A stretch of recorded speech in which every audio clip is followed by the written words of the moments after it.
போட்டுக்கு போடாத. நான் என்ன செய்வேன்? எப்படி போட்டேன்?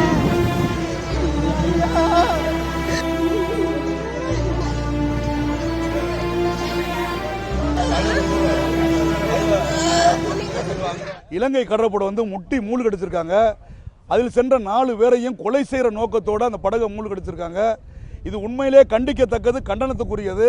இந்த 4 மீனவர்களுடைய நிலை என்னன்னு தெரியல.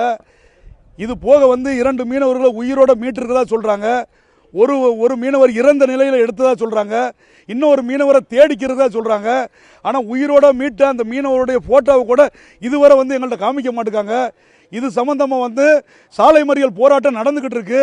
மத்திய அரசாங்கம் தொடர்ச்சியாக மீனவர்களை வந்து அழிக்கிற நோக்கத்தோட இலங்கை அரசோட கூட்டு சேர்ந்து எங்களை அழிச்சுக்கிட்டு இருக்காங்க.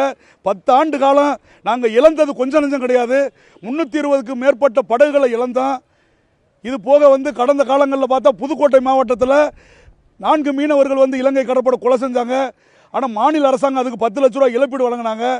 இலங்கையில் பிடிக்கப்பட்ட படகுகளுக்கு வந்து மாநில அரசாங்கம் தான் இழப்பீடு வழங்குறாங்க தவிர மத்திய அரசாங்கம் எதுவுமே கண்டுக்கிற மாட்டேங்காங்க. ஆகையினால மத்திய அரசாங்கம் இனிமையை நீங்கள் வந்து மீனவர் பிரச்சனையில் மெத்தனை போக்க ஆகாமல் உடனடியாக மீனவர்களையும் படகுகளையும் மீட்டு கொடுக்குறதுக்குள்ள நடவடிக்கை எடுங்க. உயிரோடு இருக்கிற மீனவர்களை உடனடியாக மீட்டுத்தாங்க. அதேமாதிரி காணாமல் போன மீனவர்களை மீட்டு தர்றதுக்குண்டான நடவடிக்கை எடுங்க. போராட்டம் பண்ணுறது எங்களுடைய நோக்கம் இல்லை. உடனடியாக எங்கள் மேலே கொஞ்சமாவது கவனம் செலுத்துங்க. ராமேஸ்வரத்தில் தடைக்காலம் முடிஞ்சு இலங்கை கடற்படை தொடர்ந்து சிறப்பிடிக்கிறதா தான் இருக்குது. 45 நாளுக்குள்ளே இந்த மாதம் 45 நாளைக்குள்ளே 10க்கும் மேற்பட்ட படகு மட்டும் ராமேஸ்வரம் பகுதியில் விசைப்படகு பிடி விட்டுருக்காங்க. பாம்பன் பகுதியில் 4 விசைப்படகு 25 மீனவரை பிடிச்சிருக்காங்க. இது தொடர்கதையாக இருக்குது. மத்திய அரசு கண்டித்து பல்வேறு கட்ட போராட்டங்கள் நடத்தியிருக்கோம். ஆனால் மத்திய அரசு வந்து இதை கண்டுகொள்ளாமல் வாயை திறக்க மாட்டேங்குது.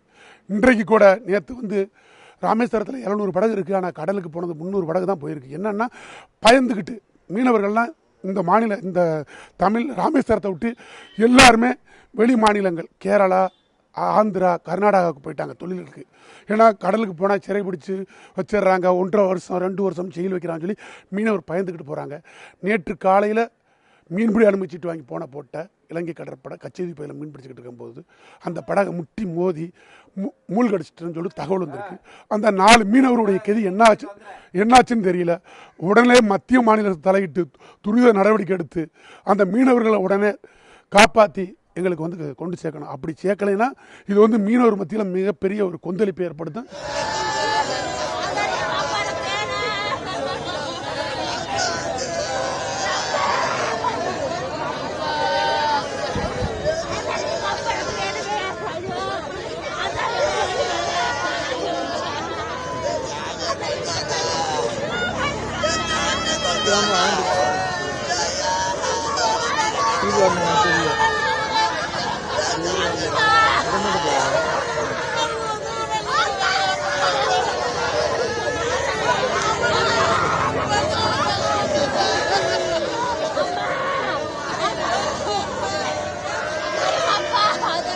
போட்டோ எடுக்குது.